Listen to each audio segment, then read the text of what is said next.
Shall we? That's Here it. we are. Marco? Well, we came all the way from LA for this, shall we? I Of mean, what course. kind of question I is know. that? Que domanda? What's the matter, you? Huh? What's the matter here? We could go for a coffee rather than having a podcast. We need a coffee for sure. Yeah. I've only had 3 this morning. Oh, yeah, we definitely You're way afford. behind. I know. So, no, it's an absolute pleasure to be here in Melbourne for Australia Cyber Con, hosted by AISA, and pleasure to meet you, Ivano. Thanks for having me. Pleasure to meet you guys. You're a busy person this week with yeah. a few sessions. Yeah, a few. Just at 1 now and 2 more coming tomorrow. But it's all great. I love it. It's all good. It's all good, and great to be in Australia and the APJ region. We're going to learn about some of the work that you do and some of the things you've been talking about this week. Perhaps a few words about what you're up to. The AUSCERT and some of the work that you're doing, Yeah. and other things. Anything you want to highlight would be great. Of course, not a problem. So as I say, thanks for having me. So my name is Ivano Bongiovanni, as you can tell from my name and in my accent. I'm Italian, but been in Australia for a while now. I'm currently the general manager for AUSCERT, which is one of the Australian certs, computer emergency response teams. We're actually the second oldest cert in the world after your cert, the Carnegie Mellon one over in the US cert. Been operating for 31 years. Now I cannot claim any bragging rights or anything because I've been in the role for 7 months only. So I have just joined, and it's been an amazing 7 months. You might not know, AUSCERT is closely associated with the University of Queensland over in Brisbane, so we're effectively part of UQ. And I also maintain an academic role as a senior lecturer in cybersecurity at UQ. So I got this interesting double role where I still get to do research, and part of what I'm talking tomorrow is based on my research, but I also have this task of managing the AUSCERT team and trying to see what's next for AUSCERT moving forward. Can I ask this question quickly?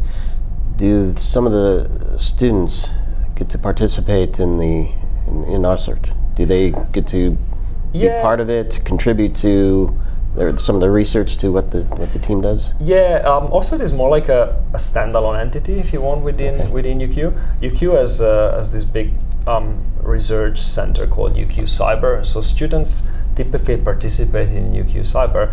Having said that, we do have graduates that transition from the University of Queensland into AUSCERT and come and work for us. So it does happen. Obviously, the proximity with the university makes it a little bit easier to have access to talent, which is, as you know very well, especially in Australia, is a big issue these days. Yeah.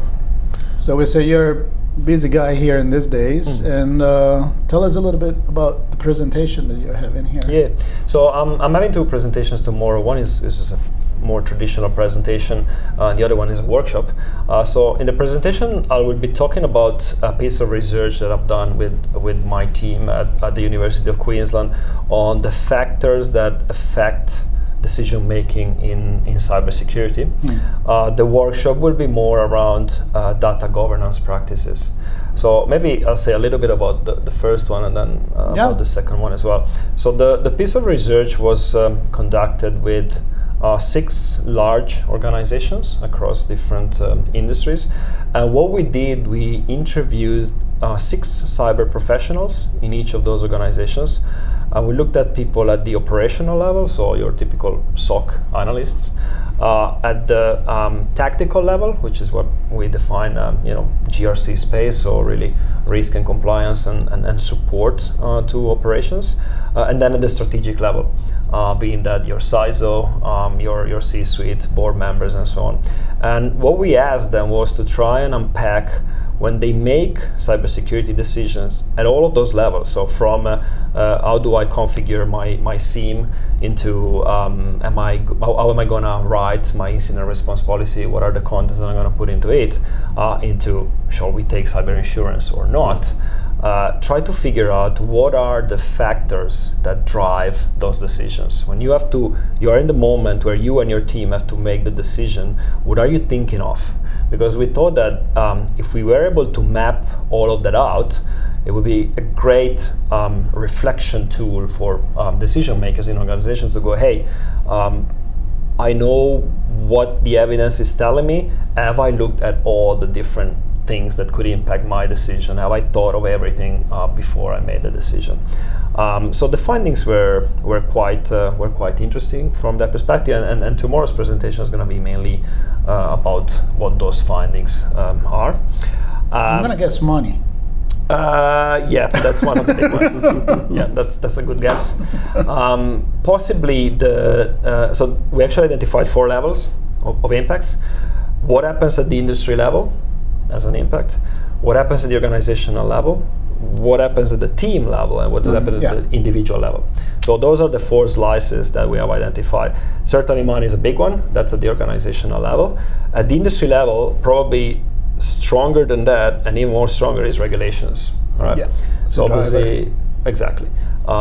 Compliance, we know that it's not perfect. It doesn't really drive performance, but at least we found out that it's a good first input for companies to do something, right, about their cybersecurity controls.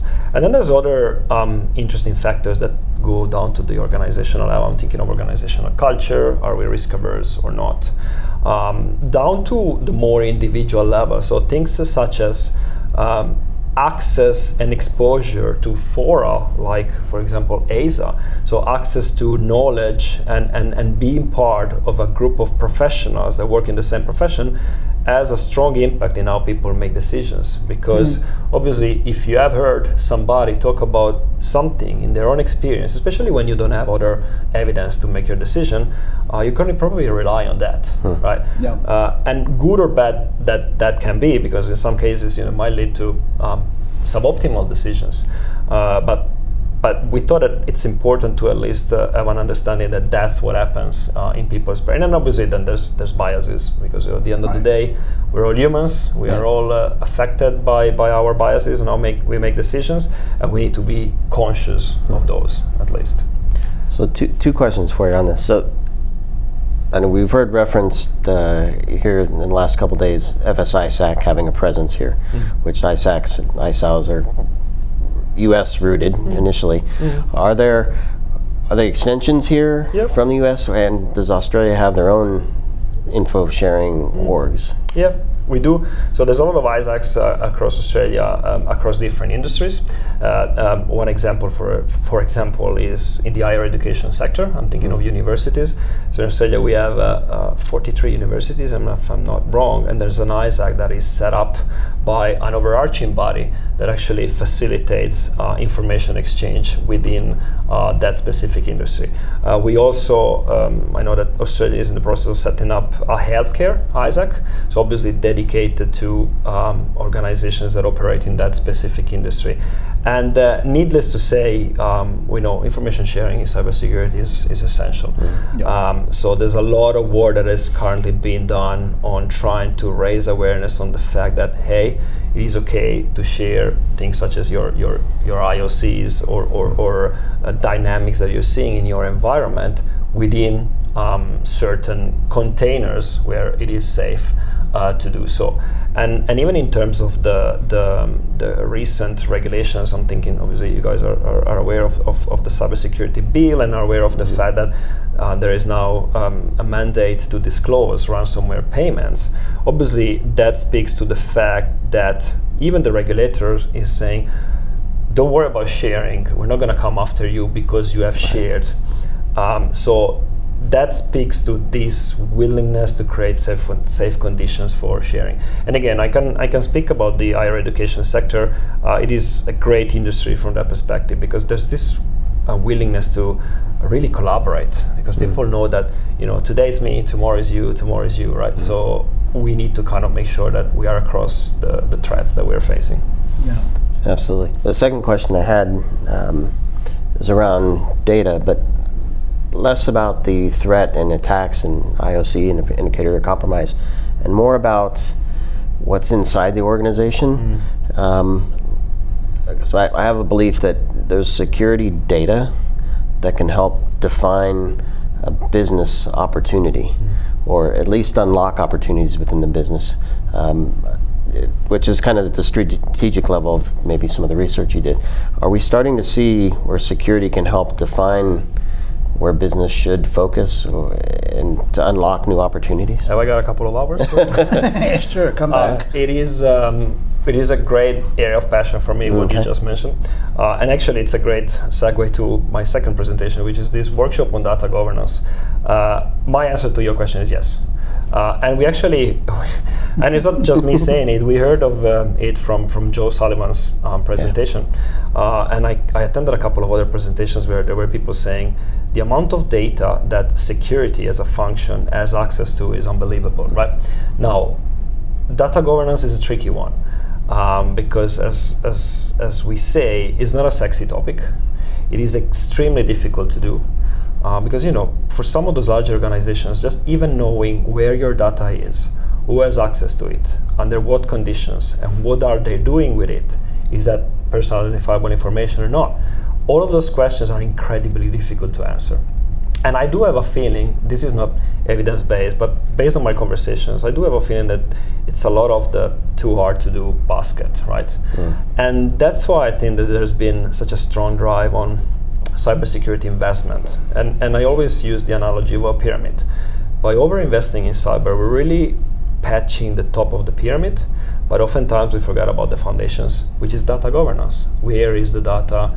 Who has access to it, and so on and so forth. Now, in my opinion, the shift is exactly what you said. Justifying investment in cyber and data governance is difficult because it is about loss prevention, right?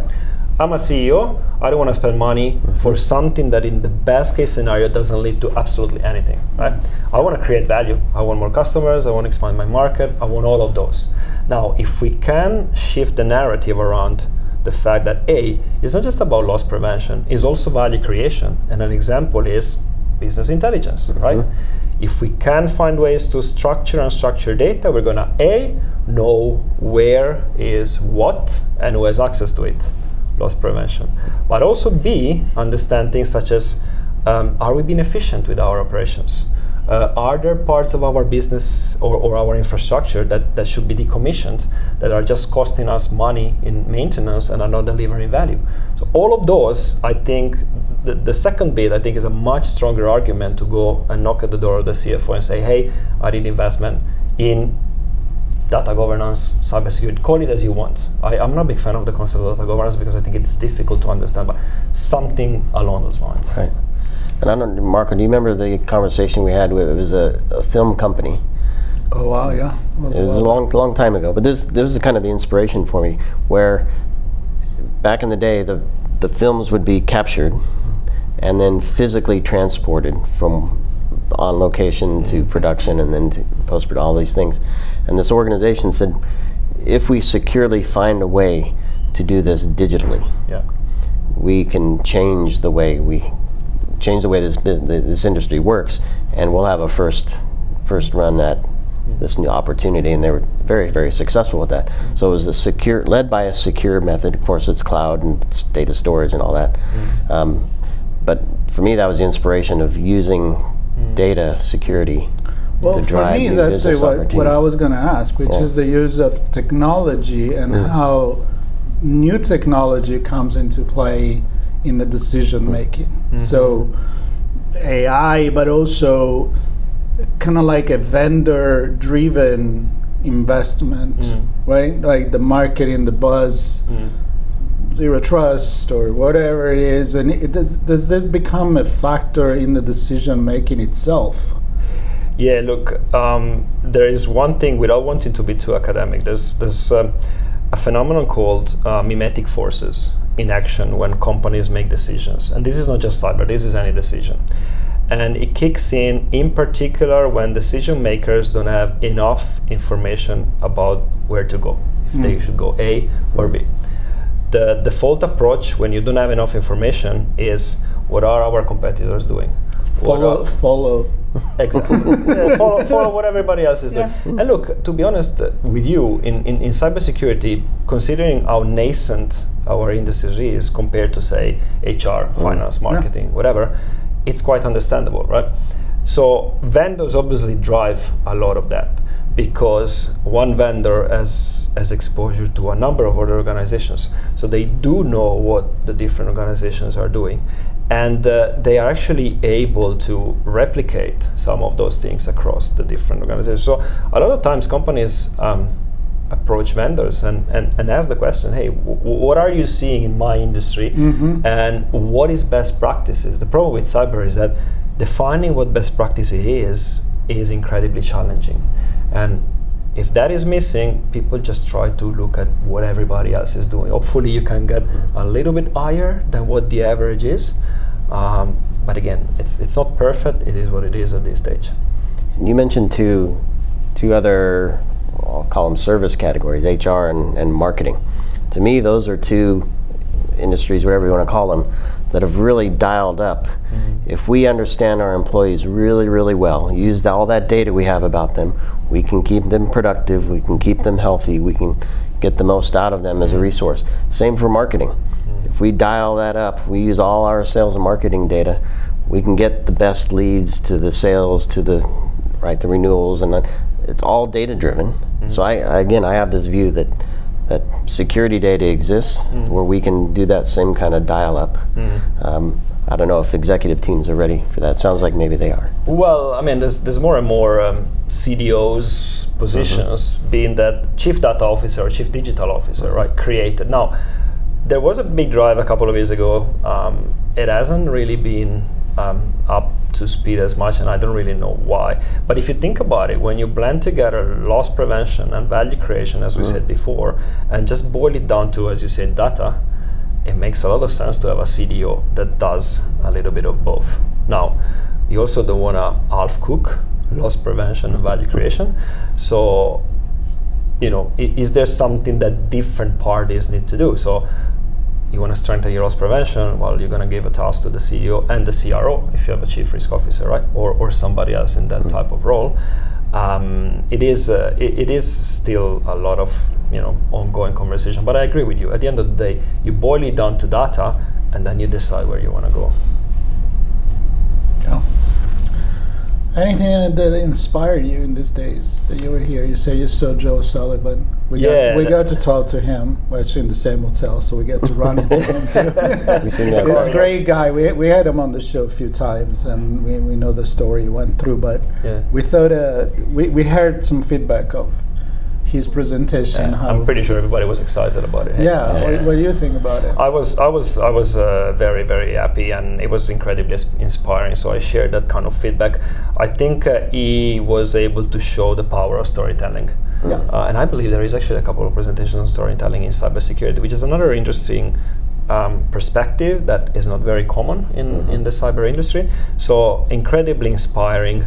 I kind of looked at, it was good for him to boil down his experience and then translate it in actions for people. And I saw a lot of people leaving the room really thinking about what they just taken part of, because it was incredibly powerful.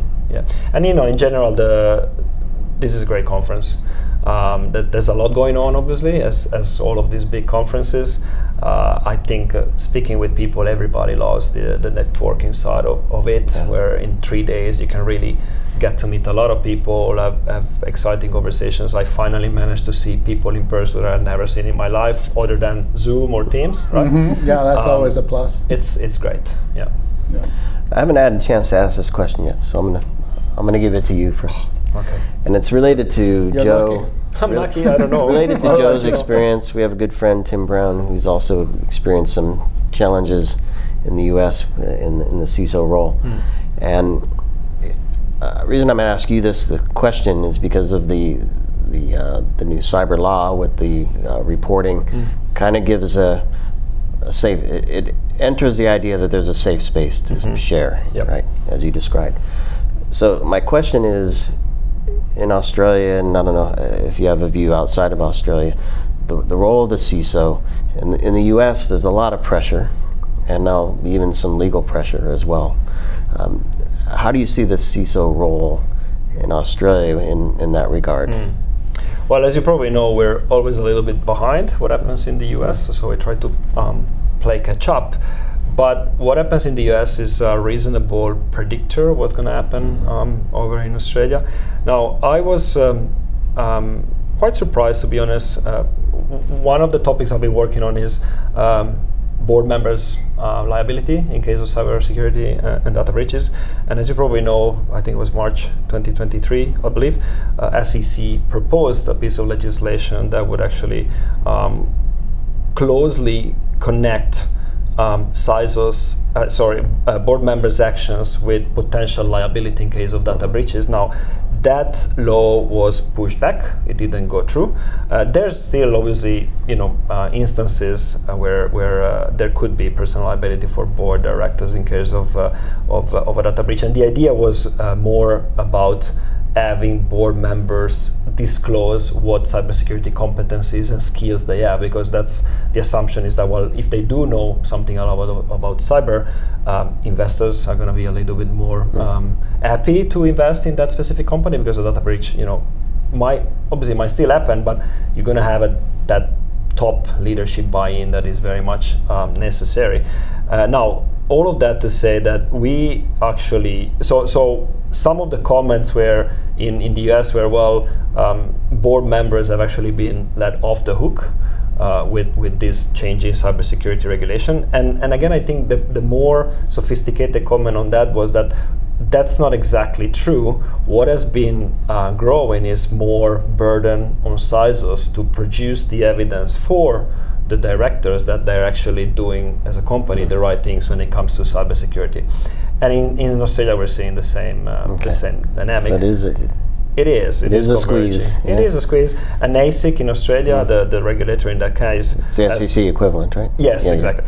Has already, because they deal with investment as well. So they have already said that they're gonna hold board members accountable. Now, there is no specific regulation that connects cybersecurity responsibility and personal liability with board members. In Australia, everything boils down to the Corporations Act that says that board members have to act with duty of care and diligence.